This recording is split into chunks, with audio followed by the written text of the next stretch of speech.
Welcome to Beyond the Awards, a podcast from the British Wedding Film Festival. This is where we have honest conversations with filmmakers shaping wedding cinema, nominees, winners, and industry voices. I'm Joce. And I'm Jeff, and as co-founders with Laura and Pete of the British Wedding Film Festival, we're excited to bring these conversations to you. For this episode, we're joined by Robin and Rein, better known as +2 Films, one of the most talked about creative teams in wedding filmmaking today. In just 2 years, they've taken the industry by storm, winning 4 awards at this year's festival, including International Filmmaker of the Year. Known for a bold and upbeat visual language that stands out to more traditional wedding films, their work pushes boundaries while still creating emotional connection and genuine storytelling. Today, we're talking about how they found their voice so quickly, what inspires their creative risks, and how they balance innovation with emotional storytelling. +2 team, welcome. Guys, I am honoured to have you on the pod, and I don't know how truthful to be to you, but you've caused a bit of a stir for the British filmmakers, because I think the inspiration is like, I mean, I don't know how you've done this within, how long you've been doing it? 2 years? Yeah, weddings, two and a little bit, yeah. So, yeah, I mean, I've not been as inspired by filmmakers since still motion. I bet you're too young to even know who still motion are. Well, they were like, you know, so inspirational to me. Well Thanks, done. Dude. And Thanks, yeah, so welcome to the podcast, and congratulations on your incredible 4 wins, 4 different categories. So well done for that. We can see those trophies. The Duracells in the background. I think it's also you were shortlisted across 4 other categories. So your work was seen and was acknowledged and was recognized. Thoroughly deserved. Yeah, I was so sad we couldn't be there, because it looked, from everything that we've seen online, it looked incredible. Yeah, you guys were in Thailand shooting wedding. How dare you? How dare you choose Thailand over Manchester? You know? Sorry, dude. Next time we'll try to be there if it works out. But look, I just want to say something, because we really like to make films and share it with other filmmakers. And we've been looking for like a good place to share this with. And obviously we've got a couple of places, like we got our own YouTube and Instagram and all that. We were looking for a festival, and I saw there were a couple, but they didn't really appeal to me. But when I saw that you guys started this out, I looked at like how you were approaching it and how everything was looking. And I told them like, hey, this stuff looks pretty legit. And then leading up to the event and seeing like all the people getting there, everyone properly dressed, and the way you guys approached it, like big pros. Like, thank you. And I think you filled a really big gap. And yeah, we're thinking that it's going to be really big, huh? How do you guys feel about that? Well, we hope so. Definitely. There's a bit of we're at a bit of a crossroads actually, which I want to talk to you about, and that's kind of like we've had a semi backlash that the British festival wasn't British enough. So, but how does this work? I mean, I've seen the BAFTAs. I mean, there were a lot of American films that got a nomination. So, I mean, like, who cares, right? Yeah. I mean, you don't have to be from Cannes to enter the Cannes Film Festival. You know, that's the way I see it. Yeah, that's true. You guys have separated British Filmmaker Year and International, right? So there is a separation. So you're still, in that sense, true to your name as well. Mm-hmm. Yeah. I think maybe some minor adjustments are required to represent more kind of categories that weren't represented. You know, there are certain people that weren't represented because they never shoot overseas. They're only in the UK. I think they need to be represented. So there should be, we're talking. Yeah, it can also be an inspiration, because I think if you're a local wedding filmmaker, maybe you think that that's it. But there's so much more outside of the UK as well. Have you guys seen any of the winners, by the way? Because on the website we posted all of the winning films and shortlisted films. Did you watch any of that or not yet? Yeah, I did. Yeah. I was looking at like what's their name again? Like Strawberry Fields or something? Wild Strawberry. Sorry. Like I looked at it like right after the event and stuff. That was also very fun to watch. And actually, I think the guy that won the best education is his name. Rue. Right? Rue. Yeah, that's how I pronounce it. Yeah. because we were in touch before about he's hosting this event, so we're gonna come there as well. So I saw him like, hey, good for you, man. All right, cool. Yeah. Cool. Anyway, we've got right into the nitty gritty right at the start, so we need to rewind and we need to ask you for the 2 truths and a lie that you've prepared for us, please. Okay. So the first one, I used to teach at a primary school. The second one, I only edit at night. And the third one, I eat 5 eggs a day, boiled, no salt. Okay. I don't know, Jeff. Why are you laughing? Well, I was really, really believing the first two, but then the third one was so stupid and ridiculous that it can't be a lie. Nothing that ridiculous could come out of your mind. What about you, Robin? Do you have a 2 truths and a lie as well? Yeah. So this year I will run my 3rd ultra marathon, which is one of my side passions. Second of all, I'm a filmmaker because I'm a field musician. Thirdly, I was drunk at the first 10 weddings that we shot. Okay. I love these. Okay. Wow. Right. So what we'll do is throughout the episodes, you might drop little hints, but Jeff and I will try and guess. And at the very end, the answers will be revealed. Okay. Okay, cool. Let's do it. Cool. But these are good. Let These the are good. cross-examination begin. That's right. So, Robin, Rein, before we get really into like how you create amazing wedding films, take us back to how it started. Because we said you've been shooting for just over 2 years, 2 and a bit. How did it all start? How did you get into it? Well, Rein and I, we met in Manchester, at Old Trafford with Rio Ferdinand in the middle of us, because we used to work for 433. And 433, for everyone who doesn't know, is a big cross-platform football thingy. It's not a thingy, it's actually a really big studio that does football-related stuff all around the globe. So we used to work there, and we used to shoot commercials and documentaries and everything that can be considered content, right? So Rein was a little bit more in the editorial section. I was in the commercial section, and here we joined forces. And yeah, we went there, had a location scout at Old Trafford, had 1 beer, maybe 2, maybe 4, maybe 5. Yeah. And we were night, and we were like, hey man, like we both like filmmaking, this really clicks. And from that moment onwards, we became friends, did a lot of shoots together for that company. And 2 years later, we were like, hey, maybe we should just quit this and start our own thing. And during our last half year, we got a very cool opportunity. So my fiance, she's got a friend who's a model in LA. She's Dutch. And she was getting married in Puglia, Italy. And she asked me, can you shoot my wedding film? To which I obviously responded, no, because I will never make wedding films in my life. It's not cool at all. Reconsidered, and after 1 month I was like, hey, actually this can be really cool and really fun. And I asked Ryan, like, hey, shall we do this thing together? Because on my own, I'm not sure how I feel about that. And after that wedding, we were like, man, this can be really cool, but we need to redefine this genre a little bit, because we weren't feeling the standard, like the slow motions and all the drama and stuff. And we were like, maybe let's make something a little bit more rock and roll. Yeah. And after that, I kind of fell in love with the photographer, and then it started rolling. Yeah. So the photographer of that wedding, she was actually in the plane when I was on my way from Amsterdam to Puglia. And the moment I boarded the plane, she said, hey, are you a filmmaker? And I said, yeah. Why? I mean, why? I had like a gimbal sticking out of my back. And then we just talked, nothing too special. But we got along pretty well. Robin and I, most weekend, were just having fun, drinking beers, chatting with guests, because Robin was a little bit of both.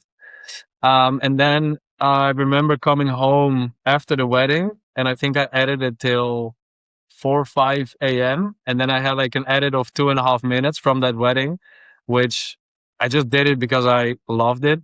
I love editing and stuff. And I showed it to her in the airplane, because she was also sitting next to me on the way back.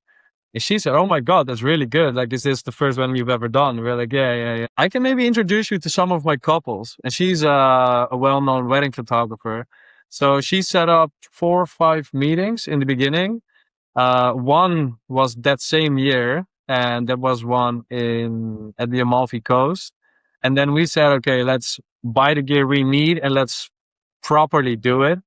And yeah, when we looked for inspiration, there was nothing that inspired us whatsoever. And then coming from a documentary background, we thought let's focus on story, let's focus on pacing instead of the traditional slow motion posing way.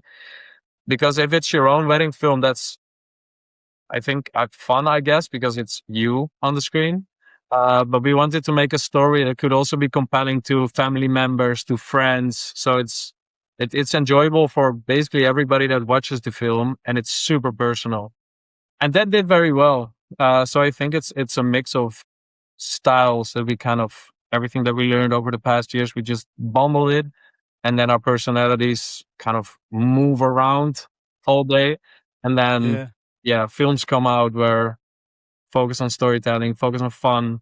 Yeah, well, you've certainly captured the imagination of everyone, really, particularly me. You know, like I say, I've never been a fan of the over serious wedding films or overuse of slow motion. So, you know, for me, it's refreshing to see, and I hope it influences the whole industry. You know, to be a bit happier and a bit more up pace and a bit funnier. You know.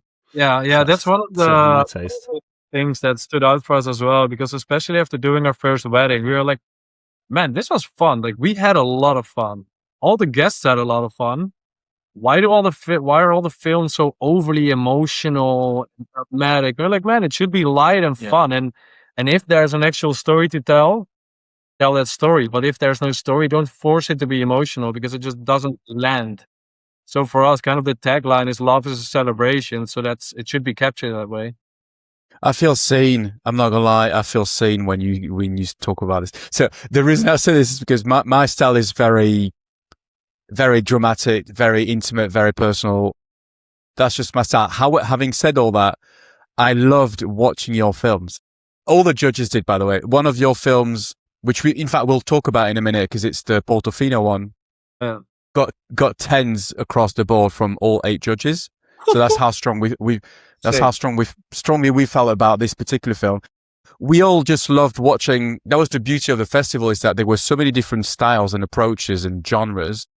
Yours definitely stood out for the right reasons, because yes, it is that upbeat, emotional, but not emotional, not in the dramatic way. It's emotional because it's like you feel something when you watch it. Yeah. Every time I watch one of your wedding films, I was like, that looks like a really cool wedding. Like I want to be one of your guests, kind of thing. You know, you kind of made me want to be there. Yeah, absolutely. Admit that one of the biggest ingredients for all that is that we are very lucky, and we go to a lot of very cool weddings with a lot of very cool people. I do feel that our style specifically resonates with people that are a little bit rock and roll and want to do edgy stuff. So that's also why we just chose to stick to that. So it sounds like you did your research before shooting your first wedding. So how did you kind of touched on that, but how did you land on that creative vision, which is just like you didn't want to follow the trend, and you wanted to kind of create something unique. And now you do have that, because I think if you remove all the branding from your films and you just purely look at the visuals and the pacing of your film, you're like, this is a +2 film. So how did you land on that sort of like artistic vision? I'm not too sure. I think our style is always evolving in a way. If you look at our films, you can maybe see that it's ours, but there's no film that looks similar or where the story is the same. So it's very personal, and we invest a lot of time in the relationship, even prior to the wedding, but also on the wedding and after. So we can actually make a film that fits them. So I'm not too sure if maybe something clicked. Of course, we knew that what we did worked, and it fits our personalities, because that's how we are. We try to enjoy the day as well. That's why our name is +2 Films. Like, we're a +2 to your wedding. You can bring a +1, or you can bring us. And we kind of stick to that approach. So we are with the guests, we're having fun, we're talking with them, we'll have a beer. And I think that's one of the reasons why we can get so close with them and why they feel so comfortable with us being around.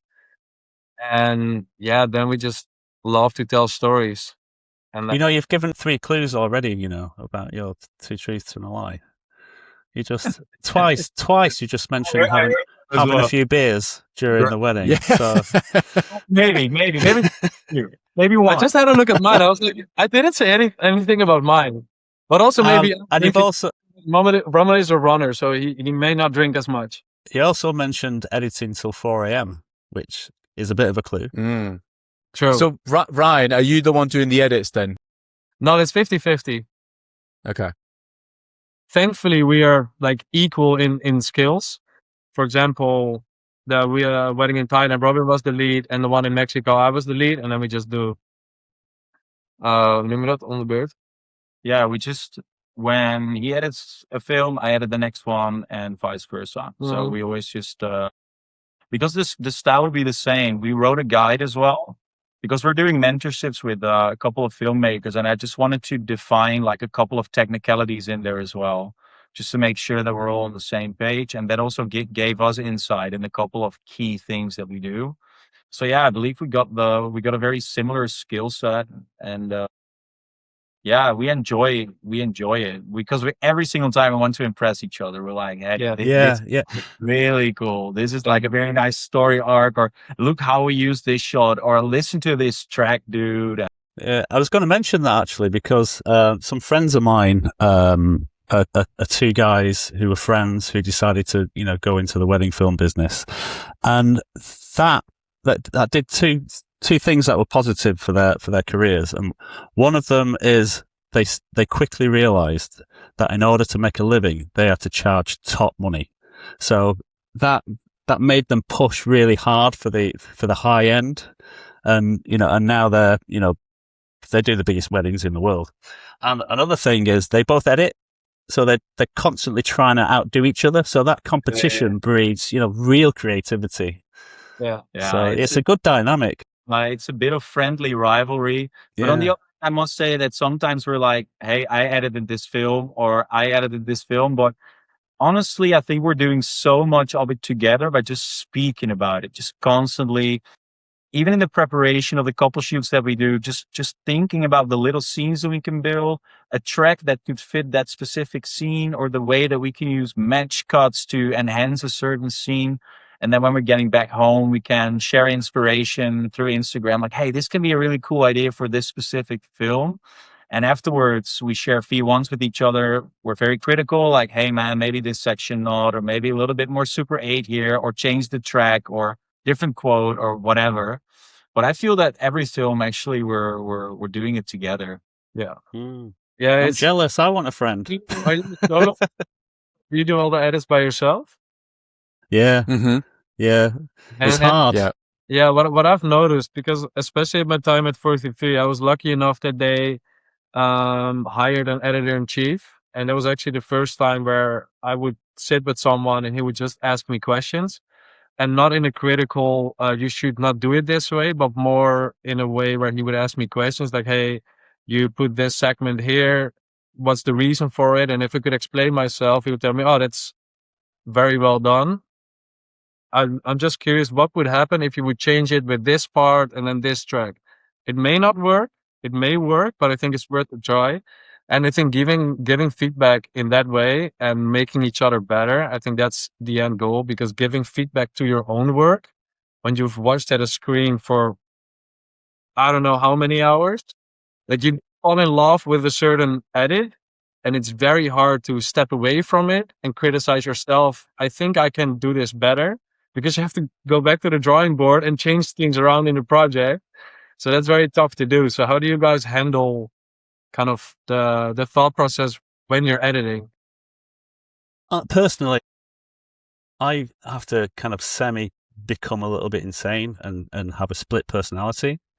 And I do, and I'll kind of like sort of, there'll be like an angry me, like a crazy kind of like editor that just just throws caution to the wind and just puts this crazy edit together.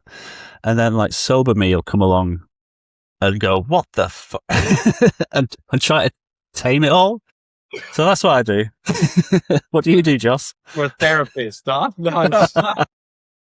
That sounds angry Jeff is talking. I've also defined 3 principles that apply to like all of my wedding films about being personal, starting with a hook. So I have some like guiding pillars of like editing, but then also each of my wedding films, I get my wife to watch them as a neutral. She hasn't been to the wedding. She doesn't know who the couple are. So she can tell me it's happened. This is shit. Or no, this is brilliant. So she's the voice of reason when I'm struggling, you know? Very smart. And she'll probably also tell you like, man, I don't think she's going to like this shot because the way that she looks. And then I'm like, you look so nice here. And she's like, no, but it's like the way that her neck or that angle of her chin, the angle of her chin. And I'm like, you know what? You're probably right. Let's just cut it out. And then of course, sometimes she'll just say, correct me if I'm wrong. She'll say, those shoes don't go with that bag. Like, no, look at the filming. No, but you know what she will tell me? Because as I said, like my style is very much like it, I want it to pull out your heartstrings, and that's by design. I always look for the most emotional quotes in a wedding, but sometimes I kind of go perhaps a bit OTT with it. She's the one that reins me back in and says like, that's just too sad. Like, it's a wedding film. It can be emotional, but it can't be sad. You know, she's the one that helps me stay on track with that. Because if it was me, I'd be like, how can I make people cry all the time? You know, but she's like, no, just, you can include some other stuff in there. It can't just be people crying all the time. Yeah. Is it, Joce, I've of course never seen one of your full films, but is your full film in that sense built around all the emotional quotes in a sense? Yes and no. It starts with a hook, which is usually something that just, I want to grab you, and that grab is, in principle, something emotional. Emotional doesn't mean, it doesn't mean it's that's what I mean. It doesn't mean it's sad. It's just that it's like the couple have an emotional connection to that quote because it's something that is close to their heart or something, you know? Yeah. So more broad. But sometimes I'll pick a quote because it perhaps it's not the right way to start the film, you know? It's gone past the emotional stage into the sad stage, you know? Yeah. And are your videos mainly, because emotion is very broad, right? You can also be ecstatic and super happy. Like, that's also an emotion. But is it mostly, let's say, dramatic emotions? Or is it also a lot of light, fun, happy emotions? It's both, definitely. Nice. Yeah. That's what I mean. My wife is good at leveling me and making me balance in that way. If it was me, if I was just in my own head editing here all the time, it would just be the dramatic quotes. Yeah. So it's good to have her on my side, you know? Yeah, thank God for Laura. Yeah. You got some things on your desk, Joce, just for you know, I need more light in my study, you know, to make me feel a bit happier. Yeah, you need maybe that's one. Some daylight. Yeah. That's right. Talking about, you talked about, I don't know if that's one of the films that you were referring to, but one of the films that I mentioned at the start, and I'd love to talk about it now, is the Portofino film. Mm. And there's multiple layers to this that I want to talk about. But the idea that I really want us to start with, if that's all right, is this idea of like directed storytelling, because in a wedding industry where it's, you hear words like authentic, candid, natural, all of that stuff, the direction you provide in the film is evident, but it's also still, it's part of your offering. It's something that you obviously feel strongly about, and it works. How did that idea come about, and how did you execute it? I had a meeting with a couple, with Mike and Charlotte, and Charlotte is how do you call it, a YouTube celebrity, I guess, and Mike is an actor. And we were chatting in the meeting, and they mentioned the series Ripley on Netflix, and Robin told me, I think, what was it, like a week prior to that meeting, he said, man, Ripley, I finished it and it's incredible, you have to watch it. So I was in the meeting, I was like, Robin just told me about the show and I'll definitely watch it, but is that something that you'd be interested in? Because we could write a short film with you guys, because I know they're actors, they love doing it, They love writing, directing.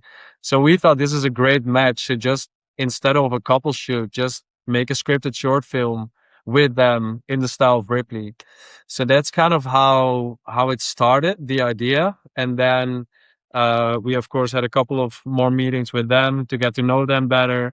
And also because we were writing the story, and we asked him if he could write the voiceover. So he wrote kind of the story, and then we, how do you call, like the broad storyline we wrote, which is kind of similar to the one in Ripley. And his voiceover was incredible. So we just had to change some things around to create more humor in the scenes. And then on the shooting day itself, it went super, super well. Robin created a painting that he held up when he was looking for her. So kind of all the extra we did. We really went the extra mile. We bought an easel in the city center in Italy, dragged it around the town. Like, it was incredibly fun. So we love doing these kinds of things as well, but it's just with weddings, you don't really have the time to do so. And on weddings, we don't want to ask much from the couple because there's already so much that they have to do, so many places they have to be at a certain time. So then we're more documenting, and maybe we come in, ask a question, but we're not going to ask them to do an activity or do anything for us. So this is a great way to do it on. We did it 2 days prior to the wedding. So we just had 4 hours with them. Wow. Yeah. Did you storyboard those shots, or is it really just? Yeah, no, everything. Look, there is this thing called Shot Deck where you can, and you've heard about it. No, you've heard about it. So for everyone who doesn't know, short, you look for film frames that you know of, and you basically, it's good in two ways. One, for yourself, because you know what you're going to shoot, but also for the couple just beforehand to show them like, hey, this is what we're going to be doing. We actually went to the place where Ripley was shot to do a pre-shoot test just for fun because we were in the Amalfi Coast. We almost got fined there because the police was like, hey, fuck off, man. You cannot just shoot here.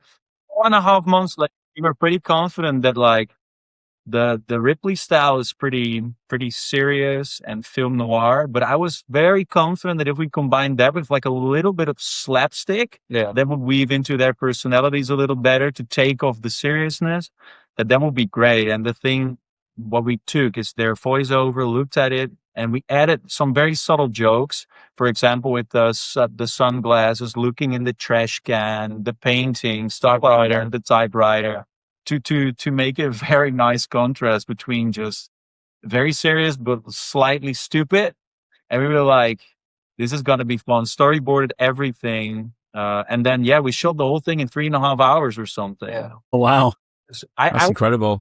Surprised that we pulled that off because I was like, oh my God, this is gonna be interesting. But we completely stopped with being like, oh, what camera, what prime lens, blah, blah, blah, blah. We're just like, we got an FX3 and a 24-70, and that'll do 90% of the work. And the rest, story is just key. And everything's going to be in black and white, so we'll be fine, you know? No lights, no bounce boards, no nothing. Just like quick and dirty, and just like focus on acting and just a proper shot. And whatever goes wrong, we'll fix it in post. But the cinematography in that piece is incredible. Yeah, it's cool. We had all the shots we needed, but we always leave room to improvise, because whenever you're in a room, you have all the shots you need, and you make sure you have 15 spare minutes to just do whatever comes up. So that worked very well. Some of the frames that every single frame is a painting. Some of the that was a goal. Beautiful framing. I'm surprised it only took you 3.5 hours to do that. It just fits our style too. We think like photographers, I think. Like, we think in postcards, we think in frames, and then when you put a camera on a tripod, that can be more than enough. So that for us, we're never saying like, yeah, maybe we should this, maybe we should do that. We just put it down. We're like, this is perfect. And if we got another idea, we'll shoot it 5 minutes later. Yeah. And that's just how it works. Yeah. But I think the difference is whenever you make a short film and you're with a crew of 30 people, the amount of people you have to communicate or explain your vision, that takes so much time. And whenever we're with the two of us, and one is, for example, filming, the other one focuses a bit more on directing, And whenever he's like, "Hey, I got this cool shot," I'm like, "Great, here's the camera." And then within 3 minutes, it's done. Like there's no communication hierarchy, or it's just whenever you see something that would work or is cool or is not in the script, go ahead. Yeah. And in that case, the trust that we have, I think, is also very important, because if he says something is cool, I'll be like, okay, have fun. So I think that works very well with a small crew, because it was just the two of us and then them two. Yeah, and another thing I wanted to ask you, mention and try and learn something from you, actually, cheekily. Well, I have my main passion is cinematic language. So I was particularly impressed with the sequence where he first sees her, and you see him look, you see his line of sight, you see her walk past, and then when it cuts back back to his ice cream. Mm-hmm. And it's melted. I mean, that is so good. It's just so good. There's so much going on there. Mm-hmm. I'm curious to hear whose idea it was and how you came up with that. Yeah, the idea was when for him, kind of time froze when he saw her. So the melting of the ice cream was basically time standing still, and him just staring into like nothing, because she already passed. Like she's gone. Yeah. And that's kind of the motivation to be like, okay, fuck, I have to find her. And how then you kind of start the whole mission with the painting, and he starts looking for her. He even looks in the bin. Like it's like fun and storytelling with those simple. It's very simple trick to show that time has passed, because if you stand long enough, ice will melt. That's how that kind of came about. And what I love about it is it can be interpreted in different ways as well. But no matter which way you interpret it. Yeah, okay, now I get it. Yeah, I didn't even think about it that way though. It's smart. I'm not sure what you think I mean. What's on your mind right now? It's something crazy here. Well, I was, slightly a tame kind of like thought of she's so hot it's melted. Yeah. That's what I had as well. I looked at it for what it was, which is the ice cream melted because it'd been there a long time. That's all there is to see, Jeff. I know you know. I love that. There's lots of humor in it, like the idea of her pulling her suitcase up and moving like a jellyfish. You've managed to really bring that script, because that's what you started with, right? That is just a script and the voiceover. You've managed to bring it to life visually with just really good. Like the story was brought to life with what you did. I think it's incredible. And the reaction in the room when we showed it at the festival was all those little moments that we talked about, the ice cream, all the little humor bits. You could tell people chuckled when they watched it, because like, oh my god, this is funny, And the piece of fart on the typewriter. Yeah. He said that he would he calls her jellyfish, so that comes out of his voiceover, but then it's up to us to visually kind of show that in a way. And then what was the thing we just said? The piece of art. Yeah, it was like a piece of art and then a piece of art. And we were like, because I was thinking like, if we're taking this too serious, if this is too much Ripley style, nobody's going to like it. But we need a lot of like smaller moments. And we just sat down, looked at the VO, broke it up in like all the pieces, and like maybe this one can be serious again, and this one should be funny again, just to make sure that at the right time But I think the funny thing is, guys, we were blown away by the reactions, first of all, right now from you, but also they posted this on their social channel. I think it got like 200,000 reactions, and every one in the comments was referring to a different little moment. Yeah. And we were like, oh, it's so nice that this works, because we have to say it. We love to do this, but this is not like our signature wedding film style. This is like a completely thing that luckily we're going to do again in June this year. We're going to go to Capri and shoot more of a mid-50s kind of Grace Kelly style film on a 60mm Bolex. And that would be, I think, the same kind of fun, but we'll take it further this time, because we think we can still push it a bit. And yeah, I hope that that you guys will like it as much as this one, because I'm very excited to do it again. Yeah, we'll send it in for sure. Yeah. Yeah, that sounds really cool. You'll have to submit it to the festival next year. Oh yeah, Absolutely. So do you guys get affected by pressure at all? Because obviously, you know, you've got a massive following on Instagram. You just mentioned this project that you got coming up, and immediately both being, I'm sure Joce as well, are excited to see it. Do you feel the pressure? No, there's no pressure when you do something you love, I think. Right. It's just have fun all the time. Like if we do it the same now as we did when we had 500 followers. So I think the only puts pressure on you is yourself, I guess. Yeah. I'd love to interview you in 10 years and see if you feel the same. It creeps up on you. It's good kind of pressure because I do feel a little bit, especially in the beginning, you were saying like, hey, maybe you're influencing other filmmakers. Actually, we do see that we influenced a lot of people, especially in the shorts, because we see a lot of tricks and a lot of like colorations that we use, we see it back. So we obviously have to keep upping our own game. But at the end of the day, this is what we're here for because we fully committed to doing this and we only want to become better, you know? So actually it's good pressure. And yeah, I mean, the amount of followers just gives us validation. So I would feel more pressure if we had 500 followers, to be honest. Yeah. And I just feel so enthusiastic having like the +2 films and also the community and all the questions we receive from other filmmakers and people wanting to just hang out with us. It feels so weird, but so cool. Like right now, there's 2 Mexican guys here in our kitchen. That sounds wrong. That sounds really weird.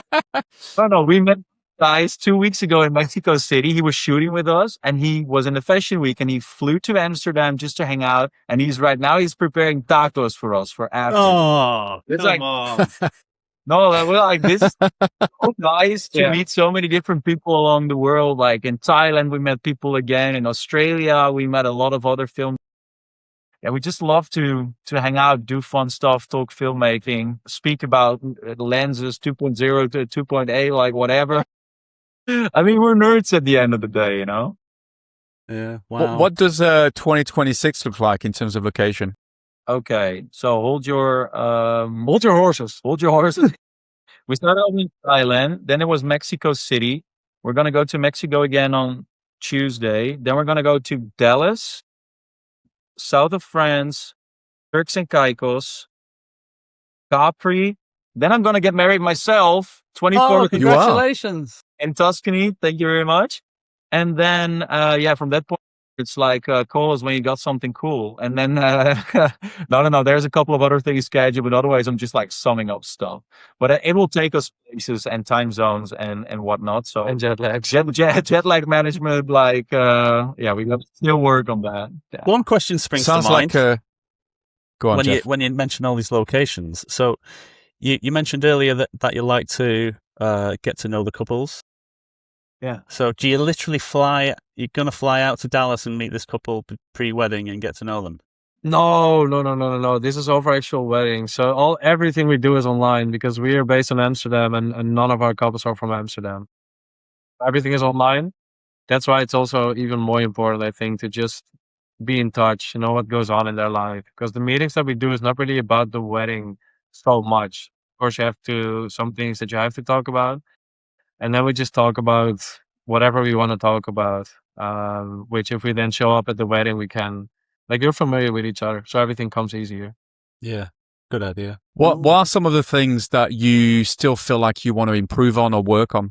No, we are hiring someone to help us out with project management a little bit. And because the thing is that we're just with the 2 of us and we got to do the production for all of these trips. And it just takes a lot. If you're like scheduling meetings for 2027, if you're shooting 2026 weddings, you're in the middle of an edit, you're in the middle of a new shoot. Like we need a little bit of someone to basically ask us at the end of the day, did you guys do this, this, and this? Did you send the invoices? Did you check the contracts? Whatever. Because in some mail chains, for some of the high-end weddings we do right now, we're sending more than 100 emails just to like align on everything, to meet with the photographers, content creators, wedding planners, whatever. Like we need a little bit more of our time back. And honestly, I would like to improve myself even more in how do I say it? Wedding moments. Obviously, we're pretty fast paced. We're doing things quickly, but I want to make scenes that feel fantastic and cinematic, but are way slower. Not slow motion. Everything's just in real time, but like make basically 1 minute shots that are fully usable, handheld, interesting stuff, you know? So that's what I'm challenging myself with at the moment. How about you? Yeah, we were actually in Mexico last week, and we were standing on a helipad on the 26th floor in the middle of Mexico City, and it's a film that we unfortunately can't share. But the opening is just a single shot of 48 seconds, and it's just them on the roof, and then Robin walks in with the 7200 handheld, which I'm not sure if you've ever tried it, but it's pretty hard. But I'm confirming that he does well with the practice. And it's on YouTube, and it looks incredible. You have the sound design from the city, like we added 0 extra sounds. It's all real sounds. And then we're starting off with a quote of her kind of introducing the day they met, and it was a start of a long story, and then we just hit the intro, and it's incredible. You'll probably see it on our socials, like the one shot. We'll probably post it as a short, which is completely against the algorithm and stuff, but we kind of want to step away from all that side and just create what we think is best. And hopefully people will feel something whenever they watch it. Slightly more artsy. That's what I feel. Yeah. There's more cinema, I think. Cinema, documentary, kind of. I'm into it. I want to see that. Okay. Yeah, it's that sounds cool. Very awesome. When we saw the clip, we can like be so pumped whenever we see a clip and we load it and people were like, what the fuck? And then we just watch it a couple of times and we send edits to each other with different songs and stuff. It's good fun. I was just going to say to both of you. So you won 4 awards: International Filmmaker of the Year, Best Use of Cinematic Language, Best Destination Wedding Film, and Innovation in Wedding Filmmaking. And you were shortlisted for 4 more. Out of all those awards, which is the one that perhaps doesn't mean the most to you, but the one that you feel best aligns with like who you are, what you want to be as creative people? Well, I'm going to sound so salty right now, but that we didn't win the storytelling one, that was the one that I only want to win. I don't really care about that. I do care about the others, of course, but I was like, we didn't win storytelling? Like, what? I was like that too. I was like, storytelling is our thing. The gay wedding film that we sent in, I was pretty sure like this is a fantastic. No, that was Beyond the Wedding. Yeah, okay. Oh yeah, sorry. Yeah, no. That was Beyond the Wedding. It was a great film. I'm really, really happy with the International Wedding Filmmaker of the Year. That looks just like, honestly, that's just a very big recognition of everything that we do, like beyond the single films or beyond whatever. Feels like a crown to all the effort. Everything that goes on behind the scenes and in front of the scenes and whatever. So yeah, well done. How did you find out that you'd won all those awards? Were you because you were on your way to Thailand on the night, or you were already in Thailand on the night of the festival? We were sitting in the plane. I was hooked up to the Wi-Fi, and I was telling Ryan, hey, I think that the awards they are tonight. So when do you think they will like reveal who has won and stuff? So I was refreshing, and at one point I just told them, you know what? It's probably what's going to be the story. Like, yeah, they're not there, so we need to please the people in the room and everything. And understandably, but still, at one point I was refreshing. I was like, I saw a slide of a filmmaker, and I was like, hey, I think they put it up. And then I slided. I was like, dude, like, holy fuck, holy shit. And then we started scrolling through, and then I was like, oh, we want one more. It's just so. We didn't expect it to be. No, yeah, we didn't really expect it. We really hoped for it. Yeah, but like that vibe was really high, man. We were nice, excellent. So crunch time, my favorite bit, because we keep scores. Bit after everything we just spoke about. Well, we keep 5 eggs in the day. We keep scores, and I'm well in the lead at the minute with the correct guesses. Let's do it. So let's do it. So remind us, what were yours? I used to teach at a primary school. I only edit at night, and I eat 5 eggs a day, boiled, no salt, Jeff, no salt. God, I'm totally stumped with this one. I think we can establish that you do edit at night, but there must be some like situations where you're forced to edit during the day. You know, say you're on the road, something needs to be done, Yeah, I think that's got to be the lie. I think. I'll go with that because Jeff is always right, so I'll follow Jeff's lead. You're correct. I only edited. I tried to kind of eat you guys when I said that at the wedding, because I wouldn't really say that I edited till 4 a.m.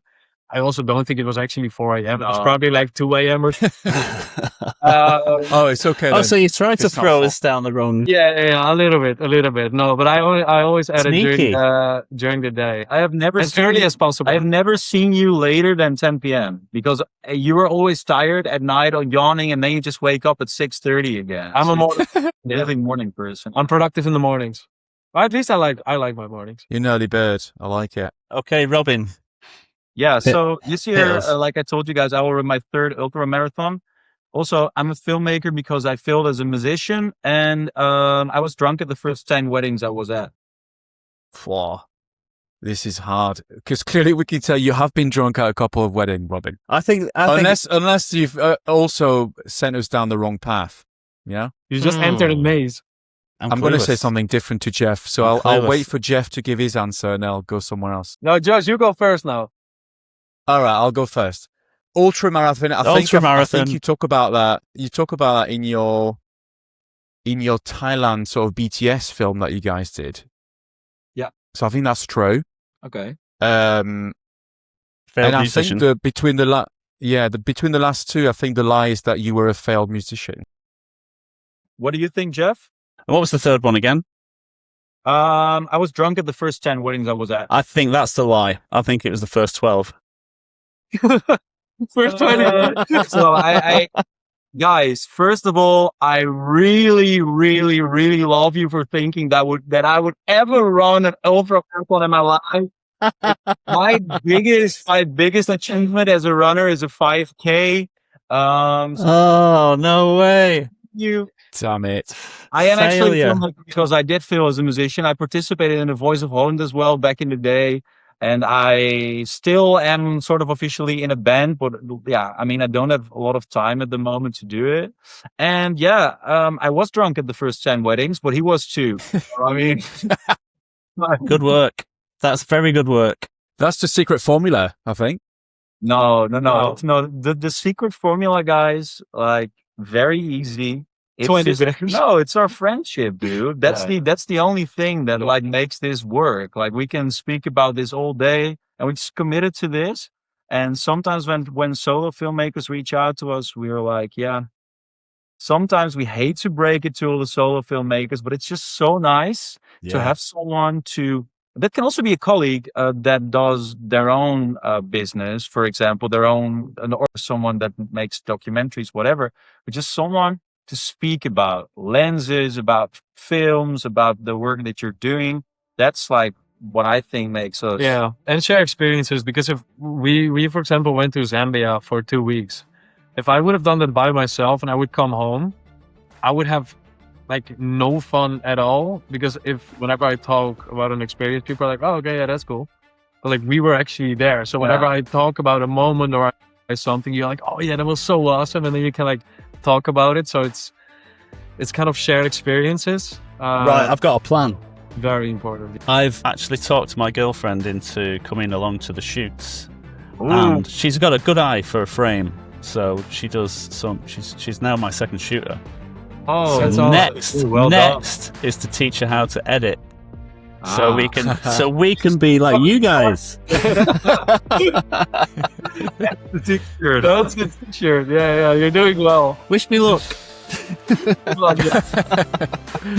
Well, listen, guys, thank you so much for joining the pod. We look forward to seeing you at the festival next year and watching more of your films that you'll submit, I'm sure. Thanks, guys. It's been amazing. It was a true pleasure. Thank you very much.